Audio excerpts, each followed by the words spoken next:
그럼 노아의 시대가 심판을 받을 수밖에 없었던 이유는 우리가 보진 않았지만 창세기 6장 1절부터 자세하게 설명이 되어지고 있어요. 원어적으로 표현하면 악이 너무나 만연하여서, 악이 너무나 가득하여서, 죄가 너무 가득하여서 하나님의 공의를 덮어버릴 정도로 악한 세상이 되었기 때문에 심판을 받을 수밖에 없었다. 심판을 피할 수 없었다라고 이야기하고 있습니다. 특별히 하나님의 아들들, 아담의 셋째 아들로 알려진 셋의 아들들로부터 어떠한 일들이 일어났냐면 사람의 딸들, 죄를 범하고 이 땅에서 죄를 짓고 사는 그 딸들과의 연합은 심판을 가속시켰다라는 것이죠. 이것은 배교의 무서움을 전달해주고 있습니다.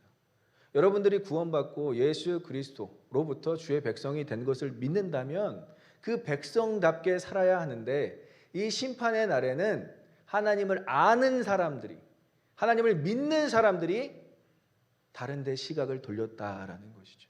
이것은 우리가 읽어봤던 데살로니가 전후서에서도 계속 언급하는 내용이에요. 마지막 날에는 배교가 일어난다. 배신이 일어난다. 한마디로 기독교를 저버리고 다른 종교를 믿는 그런 배교가 일어난다라는 것이죠. 근데 이러한 시대상에서도 노아를 이렇게 성경에서 묘사하고 있습니다. 우리 6장 9절 같이 한번 읽어보겠습니다. 시작. 이것이 노아의 족본이라. 노아는 의인이요 당대의 완전한 자라. 그는 하나님과 동행하였으며. 아멘. 노아를 뭐라고 표현하죠? 의인이고 당대의 완전한 자. 이것이 바로 성경의 관점이에요. 그가 얼마나 용감하고 그 당시에 전쟁에 능했던 그런 거 상관없어요. 그가 얼마나 자녀가 많았던 그런 거 상관없습니다. 창세기에서 주력하고 있는 내용은 노아가 하나님과 동행하였더라. 이것이 바로 노아가 의인으로 평가받는 유일한 그 내용이었다라는 것이죠. 그리고 완전한 자로 평가받는 유일한 내용이었다라는 것이죠. 그러니까 여러분들도 여러분들의 인생에서 무엇을 남기시겠습니까? 하나님과 동행한 흔적만 남기시길 간절히 소망하고 축원합니다. 그래서 하나님께서 여러분들을 의인이라고 얘기해 주시고 완전한 자라고 얘기해 주실 수 있는 것은, 유일한 것은 하나님과 동행하는가 동행하지 않는가의 차이였다라는 거예요. 그럼 노아 스스로가 내가 의인이 돼야지, 내가 완전한 자가 돼야지 하고 그가 하나님과 동행하려고 노력한 것이 아닙니다. 그것은 자력 구원이에요. 그런 것은 다른 종교에서도 너무나 많이 우리에게 강조하는 것이고요. 노아가 하나님과 동행했던 이유는 딱 한 가지밖에 없어요. 그 전 구절에 창세기 6장 8절에 이렇게 소개되어집니다. 같이 읽어보겠습니다. 시작. 그러나 노아는 여호와께 하나님께 은혜를 입었더라. 믿으십니까? 우리가 하나님과 동행할 수 있는 이유는 무엇이라고요? 저와 여러분들이 은혜를 입었기 때문인 줄 믿습니다. 그래서 우리가 하나님께 은혜를, 수동태예요. 우리가 은혜를 받고자 노력했더라가 아니라 하나님께서 우리를 택하셔서 그냥 은혜를 부어주시니까 우리가 예수 그리스도를 믿게 된 줄 믿습니다. 하나님과 동행하고 계신 줄 믿습니다. 놀라운 사건들이 창세기에서부터 이루어진다라는 것이죠. 근데 이러한 것들을 거부하고, 이 은혜를 거부하고 노아를 빼고 모든 사람들은 다 죄를 짓기에 힘쓰고 각자의 소견대로 살기 바빴다라는 거예요. 그 노아의 성품을 자세하게 나와 있지는 않지만 하나님이 내가 홍수로 이 땅을 심판하겠다라고 했을 때 노아는 아무런 이의 제기를 하지 않습니다. 심지어 여러분, 믿음의 조상이라고 불리는 아브라함도 자신의 조카가 살고 있는 땅 소돔과 고모라를 심판한다라고 하셨을 때 아브라함은 딜을 해요. 하나님 심판하지 않으시면 안 돼요. 하나님 한 50명 정도, 하나님 한 10명 정도, 하나님 한 5명 정도 딜을 하는 장면이 나옵니다. 근데 노아는 하나님이 세상을 심판한다고 했을 때 이의를 제기하지 않아요. 이것은 무슨 말이냐면 시대적 분별력을 가지고 있었다라는 거예요. 이것을 어디서 증명하느냐? 성경은 성경으로 풀어야 돼요. 너무나 자세하게 히브리서 11장 7절에 이렇게 나와 있습니다. 함께 읽겠습니다. 시작. 믿음으로 노아는 아직 보이지 않은 일에 경고하심을 받아 경외함으로 방주를 준비하여 그 집을 구원하였으니 이로 말미암아 세상을 정죄하고 믿음을 따르는 의의 상속자가 되었느니라. 믿으십니까? 히브리서 기자는 노아가 뭐라고요? 경외함으로 방주를 준비했는데 세상을 정죄하는 사람이었대요. 하나님의 음성을 듣자마자 세상을 분별하는 사람이 되었다라는 거예요. 그러니까 우리가 하나님과 동행할 때 가장 필요한 게 뭐라고요? 분별력이라는 거예요. 아, 이것이 죄인지 죄가 아닌지, 이게 악한 것인지 이게 악한 것이 아니 선한 것인지, 이게 사단으로부터 온 건지 하나님으로부터 온 건지, 이 분별력이 중요한데 노아는 이 분별력을 가지고 하나님의 심판에 대해서 있는 그대로 받아들였다라는 것입니다. 그래서 노아는 이제 120년 하나님의 음성을 듣고 홍수가 날 거라는 하나님의 음성을 듣고 120년이라는 짧지 않은 시간에 방주를 짓는 것입니다. 저와 여러분들이 하나님께서 온전히 부르셔서 이 예배 가운데 있는 줄 믿습니다. 그것을 우리가 에클레시아, 어둠 가운데서 우리를 불러내셨다라는 거예요. 근데 거기에서 끝이 부르심에는 목적이 있다라고 제가 말씀드렸어요. 부르셔서 뭐 한다고요? To proclaim what God's done for us. 우리에게 행하신 일을 선포하게 하려고 여러분들을 부르신 줄 믿습니다. 그래서 노아는 120년간 짓는 것, 방주를 짓는 것이 복음을 선포하는 거였어요, 여러분. 120년 동안 나무로 방주를 짓는데, 배를 짓는데 아무도 관심을 안 가졌을까요? 다 가졌다라는 거예요. 저와 여러분들의 삶 가운데서 복음을 드러내지는 않지만 삶을 살아가는 그 모습을 보면 사람들은 관심을 가질 수밖에 없어요. 여러분들이 진짜 기독교인이라면. 그래서 120년간 복음을 전하든 120년간 방주를 짓든 동일선상에 있는 것입니다. 그래서 구원받을 준비, 이 노아에게는 구원받을 준비를 하는 거예요. 그것을 신약에서는 성화로 보는 거예요. 저와 여러분들이 구원받을 준비를 하는 것이 우리의 일상이 되어야 할 줄 믿습니다.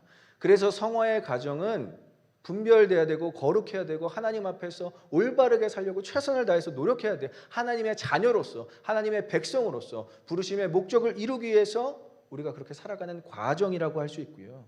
따라해볼까요? 심판에 대한 선포는 우리의 사명이 되어야 한다. 믿으십니까? 주님께서 다시 오실 때 이 세상은 반드시 심판을 받게 될 거예요. 그럼 우리 가족 중에서 이 히브리서 기자가 노아와 그 집을 구원하였으니 오이코스라는 단어 똑같이 쓰여지고 있어요. 주 예수를 믿으라 그리하면 너와 내 집이 구원을 받으리라. 그럼 우리 가족 중에서 아직 믿지 않는 사람들 한 명 한 명씩 여러분들 생각나지 않겠어요? 심판이 다가오고 있는데 어떻게 우리가 묵인하고 있을 수 있겠어요? 심판이 다가오고 주의 날이 다가올 때 어떻게 우리가 그것을 그냥 잠잠하게 냅둘 수가 있겠냐라는 거예요. 여러분들이 정말로 여러분들의 가족들과 여러분들 주변인들을 사랑한다면 심판에 대해서도 여러분들이 드러내야 되고 선포해야 되고 가르쳐야 될 줄 믿습니다. 그것이 그들에게는 복음을 전달하는 방식이 될 수 있다라는 거예요. 그래서 이런 전반적인 내용을 가지고 오늘 본문을 한번 여러분들과 함께 나눠보려고 합니다. 오늘 본문에서 서두에서 이제 9장 1절에서 나타나는 것이 지상 명령이에요. 9장 1절에는 이러한 지상 명령이 다시 이들에게 주어지고 있습니다. 우리는 같이 읽어보겠습니다. 시작. 하나님이 노아와 그 아들들에게 복을 주시며 그들에게 이르시되 생육하고 번성하여 땅에 충만하라. 아멘. 이것이 인간에게 하나님께서 복을 주시며 명령하신 지상 명령이에요. 그런데 하나님께서 그냥 생육하고 번성하고 땅에 충만하라고 하시지 않으시고 전제 조건이 있습니다. 하나님께서 복을 주시겠대요. 하나님께서 여러분들의 생육과 번성과 땅의 충만함 그것을 이루기 전에 먼저 복을 주시는 하나님이신 줄 믿습니다. 하나님께서 주셔야 우리가 이렇게 살아갈 수 있음을 나타내고 있는 구절이에요. 창세기 1장 28절에도 똑같은 말로 하나님께서 인간을 지으시고 이렇게 복을 주시며 생육하고 번성하고 땅에 충만하라 그리고 모든 것을 다스려라 라는 이야기가 나옵니다. 그리고 9장에 보면 이제 물로 임하는 심판이 처음이자 마지막을 나타내는 약속의 상징 무지개가 등장합니다. 무지개에 대해서는 제가 다음에 이제 여러분들과 나누도록 할게요. 그 다음에 뭐를 허락하시냐? 이게 지상 명령을 또 주시고 뭐를 허락하시냐면 육식, 동물을 먹는 것을 허락하십니다. 동물을 먹는 것에는 이제 세 가지 의미가 있어요. 노아의 홍수 전에, 대홍수 전에는 사람이 채식만 했습니다. 동물을 먹지 않았어요. 근데 이것이 동물을 허락하는 것은 유흥을 위함이 아니라 생존을 위한 살육만 가능하다라는 것이죠. 아무거나 다 사냥해서 사냥을 유흥으로 하는 것이 아니라 사냥을 하고 먹는 것을 생존을 위해서 하라고 허락되는 것입니다. 그리고 피째 먹지 말라고, 피가 있는 그 통째로 먹지 말라고 이야기를 하면서 모든 생명에 존중을 할 것을, 생명 존중 사상을 주입하는 하나님의 또 관점을 볼 수 있어요. 이것을 바로 하나님 나라의 가치가 이미 창세기에서부터 주어지는 것을 볼 수 있습니다. 너무나 안타까운 것은 사람에게 육식이 허락되면서 여러분 노아의 방주 이후에, 노아의 그 대홍수 이후에 인간의 수명은 120년으로 단축됩니다. 이 육식을 먹는 건 우리에게 즐거움이 되죠. 고기 안 좋아하는 사람이 어디 있겠어요? 혹시 고기 안 좋아하시는 분들 있나요? 고기를 좋아하고 먹지만 이 모든 이 소화기관에서 무리함을 경험을 하고 느껴서 우리의 생명이 이때부터 단축되기 시작했다라는 것이죠. 근데 중요한 것은 여러분, 하나님께서는 새 창조된 사람을, 물론 채소, 과일만 허락했던 사람에게 이제 모든 것을 다 붙이십니다. 이제 모든 만물이 인간을 두려워하기 시작했다라는 거예요. 이제 모든 만물이 이 홍수로 인해서 대홍수 가운데 살아남은 그 인간을 주인으로 인식하고 두려워하기 시작한 시점이 바로 이 시점이라는 것이죠. 그럼 하나님께서 어떻게 하셨다고요? 모든 것을 허락하셨다라는 거예요. 이 세상에 있는 모든 것을 저와 여러분들에게 허락하신 줄 믿습니다. 그래서 우리는 하나님께서 그것을 허락하셨다라는 것을 꼭 기억해야 돼요. 이것을 뭐라고 하느냐? 따라해볼까요? 자유의지. 자유의지가 또다시 주어진 거예요. 또다시.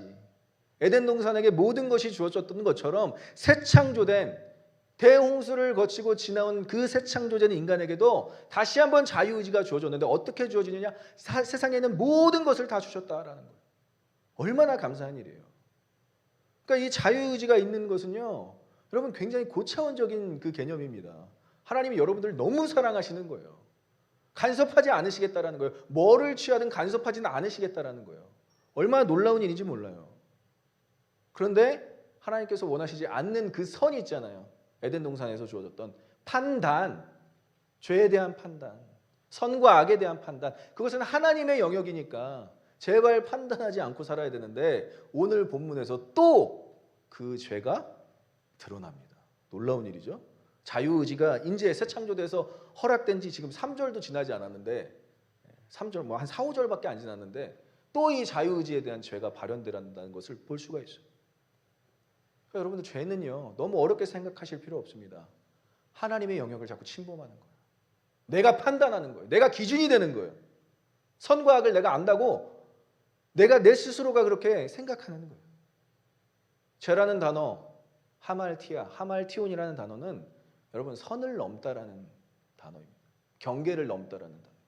여러분 구약 시대에 우리 공부하신 모세오경 공부하신 분들은 아시겠지만 이 선을 이 제사 제도에서 선을 넘었다가는 그 자리에서 즉사합니다. 근데 우리가 즉사하지 않을 수 있는 이유는 뭐죠? 예수 그리스도께서 대신 즉사해 주셨기 때문에 이렇게 우리가 하나님께 나올 수 있는 담력을 얻었다라는 거예요.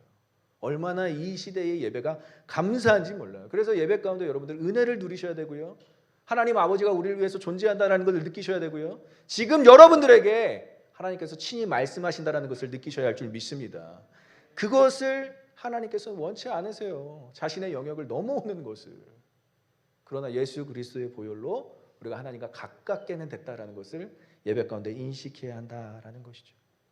그래서 코스모스, 그 선, 영역을 정해주신 하나님이 바다가 땅의 영역을 넘지 않는 것처럼 모든 게 다 질서라는 거예요. 모든 게 다 영역이 있다라는 거예요. 하나님도 심지어는 그 영역을 침범하지 않으십니다. 오늘 본문에서 그 영역을 침범하는 내용이 또 나타나고 있어요. 너무 안타까운 내용이죠. 저와 여러분들이 이 안타까운 내용을 반드시 살펴봐야 하는 건 죄란 무엇인가? 그리고 죄의 결과는 무엇인가? 그리고 이 죄의 결과를 또 하나님께서 어떻게 구원 역사로 해결하시는가를 살펴보기 위함입니다. 자, 한번 세 가지로 알아보도록 하겠습니다. 첫 번째, 따라해 볼게요. 노아, 자유의지로 죄를 발현하다. 우리 20절, 21절 함께 읽어보도록 하겠습니다. 시작. 노아가 농사를 시작하여 포도주를 심었더니 포도주를 마시고 하여 그 장막 안에서 벌거 벗은지라. 술에 대한 내용입니다, 여러분. 쉽지 않은 내용이죠. 물이 귀한 고대 근동 지방에서 일상 음료였던 게 사실 포도주였어요. 물이 너무 귀했기 때문에 그들이 농사져서 포도를 재배하고 그 재배한 그 포도를 가지고 포도주를 만들어서 그들은 노동의 결과물로 삶의 축복으로 섭취하면서 삶을 누리는 어떤 음료였습니다. 그러니까 중요한 것은 여기서 취해야 할 것을, 취해야 할 열매를, 취해야 될 포도를 취함을 받다. 수동태. 드링크가 아니라 drunken, take가 아니라 taken. 이게 엄청난 차이예요, 여러분.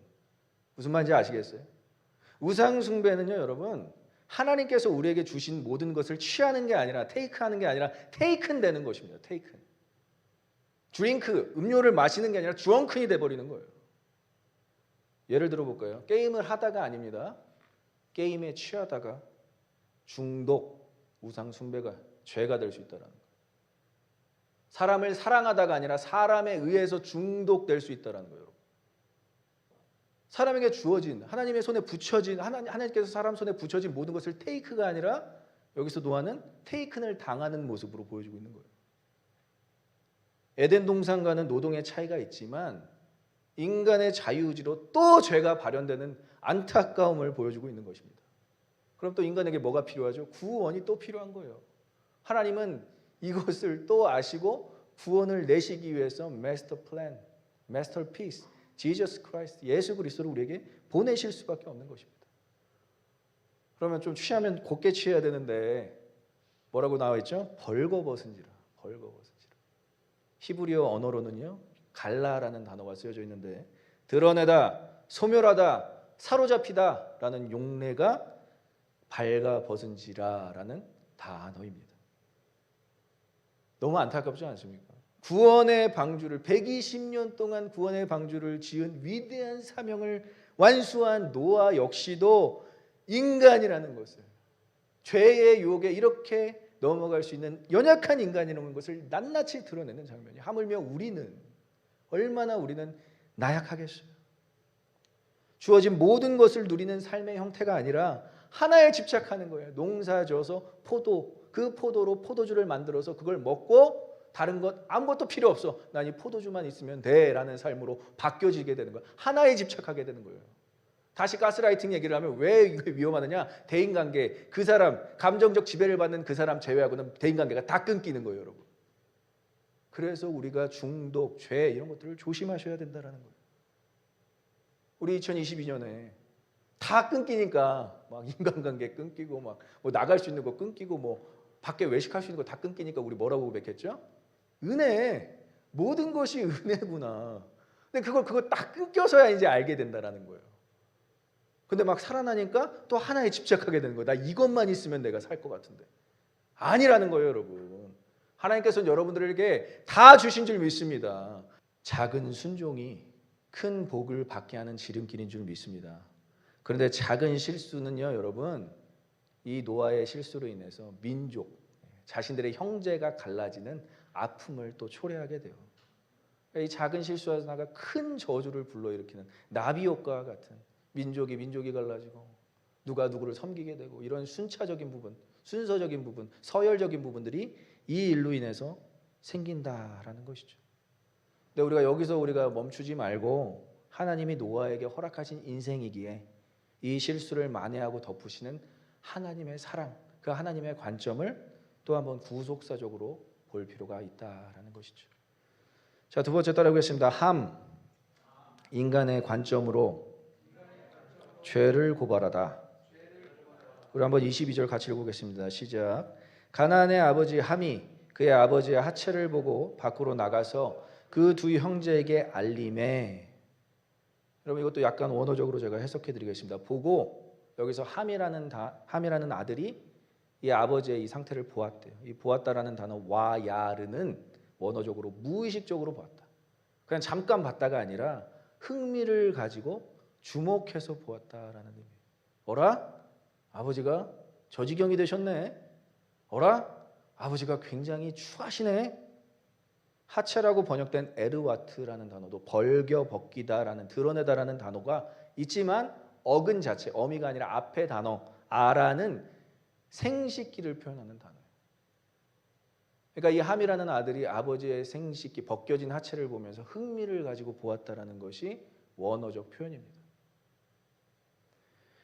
무의식적으로 발견한 것과는 다르게 아버지의 생식기, 수치, 허물을 보며 마음 가운데 판단이 일어나고 있는 거예요. 저거 잘못된 건데, 저거 죄인데, 저거 수치스러운 건데, 저거 너무 부끄러운 건데, 함이 그렇게 생각을 했다라는 거예요.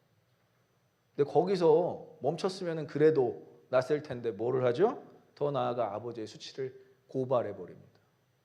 고발이라는 단어가 더 정확해요. 알리다라는 수준이 아니라 형들에게 고발해 버리는 거예요.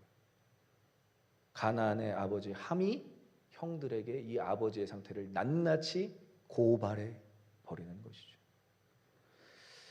자, 노아가 아니었어도, 만약에 여기에 인류가 더 있었다면 노아가 아니었어도, 취객이 그러고 있었어도 일반적으로 여러분 생각해 보십시오. 취객이 만약에 우리 눈앞에서 발가 벗겨진 상태로 하체를 드러내고 뭐 누워 있다고 생각해도 일반적으로 눈을 돌리거나 아니면 조금 마음이 따뜻한 사람은 도움을 주거나, 그게 일반적인 건데, 하물며 시대적 사명을 이루고 자신들을 심판해서 구원에 이르게 해준 아버지를 농락하는 행위에 대해서 여러분 어떻게 생각하실 거예요? 이거는 단순한 차원이 아니에요. 단순한 농락이 아니에요. 엄청난 죄예요, 여러분. 판단, 선악과 땀하고 그랑 똑같은 거예요. 함의 입장에서는 모든 판단이 자기가 하나님처럼 판단해버리는 입장에서 그것을 보고 판단하고 형들에게 알리고, 엄청난 죄라는 거예요. 여러분, 하나님의 영역을 침범하는 것이 가장 무서운 죄입니다. 판단하고 정죄하고 뭐가 잘못됐다고 우리가 계산하고, 이것이 가장 무서운 죄라는 거예요. 아무리 부족한 부모님도 여러분 하나님께서 허락하셨습니다. 믿으십니까? 아무리 연약하고 깨지기 쉬운 부모님도 하나님께서 허락하셨다는 거예요. 부모 없이 이 땅에 존재하실 분들 계세요? 천륜이라고 하잖아요. 천륜이라고. 일반인들도 이것을 알기 때문에 부모님한테 잘합니다. 근데 하물며 하나님을 믿는 우리가 부모님한테 못해서 되겠습니까? 오늘 뭐 어버이 주일 아니에요. 제가 얘기하고 싶은 건 판단이 무섭다라는 거예요. 판단. 저와 여러분들은 하나님의 마음으로 우리 부모님들을 사랑해야 할 줄 믿습니다. 그것이 하나님께서 우리에게 허락하신 질서예요. 부모님이 아무리 부족해도, 부모님이 아무리 연약해도, 아무리 아이 같아도 아이 같아질 거예요. 이제 여러분들 나이 들면서 더 아이 같아지고 더 때 많이 쓰시고 더 고집 불통이 되실 건데, 그렇다고 어떻게 하시겠어요, 여러분? 하나님의 말씀대로 우리 부모님들을 사랑하고 품어야 할 줄 믿습니다. 그것이 바로 다음에 나오는 이야기예요. 다음에 나오는. 어떻게 이야기가 진행되는지 보도록 하겠습니다. 따라해볼까요? 셈과 야벳. 하나님의 관점으로 수치를 덮다. 우리 한번 같이 읽어볼까요? 시작. 셈과 야벳이 옷을 가져다가 자기들의 어깨에 메고 뒷걸음쳐 들어가서 그들의 아버지의 하체를 덮었으며 그들이 얼굴을 돌이키고 그들의 아버지의 하체를 보지 아니하였더라. 여러분, 이 23절에만 동사가 5개가 넘게 나옵니다. 동사가 다 연결되어 있어요. 아들들의 행동을 묘사하는데 와우라는 계속법과 와우라는 접속사가 총 4회 3번이나 쓰여 있습니다. 그러니까 총 7번이 쓰인 거죠. 뭐뭐 했고 뭐뭐 했고 뭐뭐 했고. 함에게, 고발하는 아들 함에게 이 소식을 듣자마자 셈과 야벳이 즉각적으로 행동을 취했는데 와우로 연결되어 있으니까. 그런데 모든 동사가 다 어떻게 연결되었죠? 순차적으로 연결이 되어 있어요. 뭐뭐하고 뭐뭐하고 뭐뭐하고 뭐뭐하고. 엄청 조심스럽게 아버지가 행여나 깰까 봐, 아버지가 혹시 그들을 보는 것을 들킬까 봐 전혀 인식하지 못하게 행동한 모습을, 조심스럽게 행동한 모습을 동사적 표현으로 볼 수 있다는 것이죠. 노아의 수치가 덮어짐으로써 누가 복을 받느냐? 자녀들도 물론 복을 받지만요, 후반에 누가 먼저 복을 받느냐? 시편 기자는 이렇게 이야기하고 있습니다. 같이 읽겠습니다. 시작. 허물의 사함을 받고 자신의 죄가 가려진 자는 복이 있도다. 믿으십니까? 저와 여러분들은 예수 그리스도로 인해서 허물과 죄로부터 가려진 자들인 줄 믿습니다. 그러면 가려진 자들이 복이 있는 거예요. 가려준 자가 복이 있는 것이 아니라 가려진 자, 노아 자체가 복이 있기 때문에 스틸 복의 근원이기 때문에 자식들을 축복해 줄 수 있는 위치에 계속 유지할 수 있다라는 것입니다. 왜 어떻게 이런 행동이 가능했을까요? 성경에 굉장히 짧은 지금 6장까지밖에 안 온 이 구속사적 이 스토리 가운데서 이 내용 가운데서 이 셈과 야벳은 어떻게 이렇게 할 수 있었을까요? 하나님을 알았기 때문에 그렇습니다. 창세기 3장에서 아담과 하가 죄를 범했을 때 그들이 발가 벗었다라는 것을 알았을 때 누가 먼저 찾아오시죠? 아담이 먼저 찾아갔나요?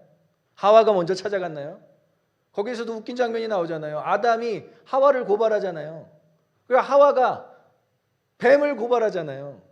우리의 판단이 서면 우리가 기준이 되면 누군가를 고발한다니까요. 계속. 그게 선악과의 구조예요. 근데 그렇게 고발하는 자들 누가 덮으시죠?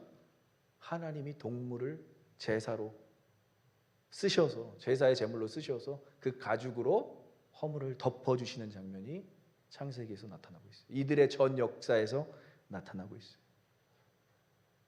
더 구약을 살펴보면 보아스라는 사람이 룻이라는 여인이 그 모압 족속 룻이라는 여인이 보아스와 결혼하고 싶어서 옷을 벗고 그의 침상에서 동침하고자 할 때 그의 옷을 덮어주고 시어머니께로 다시 돌려보내는 장면이 나오죠.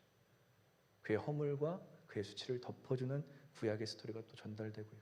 최종적으로는 예수 그리스도께서 자신은 십자가에서 옷을 다 벗으시고 실오라기 안 걸치셨다니까요, 여러분. 이 생식기가 가려졌다라는 것은 그냥 성화일 뿐이에요, 여러분. 다 벗겨지셨어요. 그분의 옷이. 그분의 옷을 다 벗기시면서까지 누구를 덮으셨습니까? 저와 여러분들을 덮으신 줄 믿습니다. 그것이 복음이에요, 그것이 복음. 이것은 오래 들어서 알 수 있는 사실이 아닙니다. 오늘 이 사건만 보더라도 알 수 있는 거예요. 아, 우리는 은혜로 덮어진 자들이구나. 우리는 죄와 수치가 예수 그리스도로부터 덮어진 자구나.